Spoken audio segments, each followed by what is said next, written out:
So in this experiment we are going to determine the elastic properties of a beam. तो elastic properties क्या होती है आपकी, जो EI फ्लेक्सुरल रिजिडिटी वैल्यू होती है उसको हम यहाँ पे कैलकुलेट करेंगे. ठीक है, तो ये है आपका, ये एक फिक्स सपोर्ट है और दूसरा जो एंड है वो फ्री है. That mean this is a cantilever type of beam. तो कैंटिलेवर बीम पे हमने क्या किया है, एक जो फिक्स एंड है वहाँ से 250 mm की डिस्टेंस पे डायल गेज सेट किया ताकि हम जो डिफ्लेक्शन जो है यहाँ पे मेजर कर सकें. लोड भी हम लगाएंगे 250 mm की डिस्टेंस पे. सो थियोरेटिकली अगर हम जब हमको पता होता है कि EI वैल्यू क्या है, तो EI वैल्यू जब हमें पता होता है तो किसी भी एक बीम के लिए हम जो है डिफ्लेक्शन मेजर कर सकते हैं, कैलकुलेट कर सकते हैं. ठीक है, अब यहाँ पे हमारे पास क्या है कि बीम का पता नहीं है कि किस टाइप का बीम है, हमें उसकी प्रॉपर्टीज़ पता करनी है. ये स्टील बीम भी हो सकता है, ब्रास बीम भी हो सकता है, और एल्युमिनियम बीम भी हो सकता है, किसी भी टाइप का बीम हो सकता है.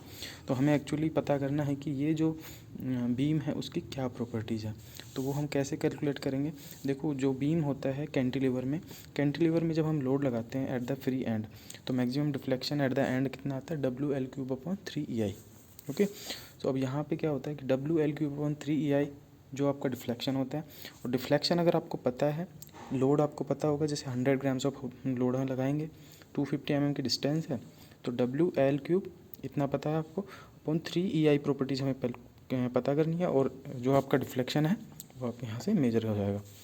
तो अल्टीमेटली हमारे पास जो EI फ्लेक्सुरल रिजिडिटी वैल्यू है वो कैलकुलेट हो जाएगी. अब देखो यहाँ पे प्रोसीजर क्या है करने का, कि हमने जो यहाँ पे कैंटिलीवर बीम है, डिस्टेंस पे डायल गेज सेट कर दिया है, 100 ग्राम्स ऑफ लोड, जिस यहाँ पे एक जो आपकी ये है 10 ग्राम के, टोटल आपका 100 ग्राम हो गया. ठीक है, तो 100 ग्राम्स ऑफ लोड जो है हम यहाँ पे लगाएंगे, और लोड अप्लाई करने पर कितना डिफ्लेक्शन आता है उस डिफ्लेक्शन को हम मेज़र, उसको डिफ्लेक्शन को हम लिख लेंगे कॉपी में अपनी. उसके बाद में उस जो डिफ्लेक्शन वैल्यू आई उससे हम जो है EI वैल्यू कैलकुलेट करेंगे. ठीक है, तो हम अप्लाई करते हैं लोड 100 ग्राम्स का. इनिशियल वैल्यू जो है हमने, देखो डायल गेज में इनिशियल जो रीडिंग है उसको हमने 0 सेट किया. ठीक है, तो हम लोड लगा रहे हैं.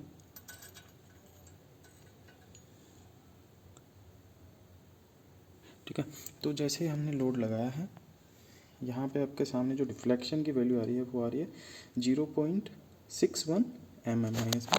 ठीक है, मतलब माइनस जो आपका शो कर रहा है डाउनवर्ड डिफ्लेक्शन हो रहा है आपका.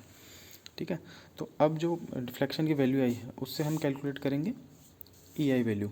ठीक है, तो और EI वैल्यू से उसके बाद में हम क्या करेंगे, अगर आपके पास I वैल्यू पता है, जैसे क्रॉस सेक्शन इसका अगर आपको पता है, इस बीम का जो है हमने कैलकुलेट किया है, I वैल्यू जो है बीम के लिए वो है आपका 4.45 इंटू 10⁻⁻11 मीटर की पावर 4, जो आपका मोमेंट ऑफ इनर्शिया है इसके लिए. ठीक है, तो अगर आपके पास आई वैल्यू जो सेकंड मोमेंट ऑफ एरिया पता है अगर आपको, तो आप जो है कैलकुलेट कर सकते हैं E वैल्यू. ठीक है, यंग्स मॉडुलस से आप कैलकुलेट कर सकते हैं. ठीक है, या तो अगर आप फ्लेक्सुरल रिजिडिटी पता करनी है तो वो भी आप कैलकुलेट कर सकते हो. अगर आपके पास सेकंड मोमेंट ऑफ एरिया पता है आपको, तो आप यंग्स मॉडुलस की वैल्यू कैलकुलेट कर सकते हैं. ठीक है, सो ये आपका जो डिफ्लेक्शन की वैल्यू आ गई वो आ चुकी है. अब हम कैलकुलेशन पार्ट जो है वो कर लेते हैं.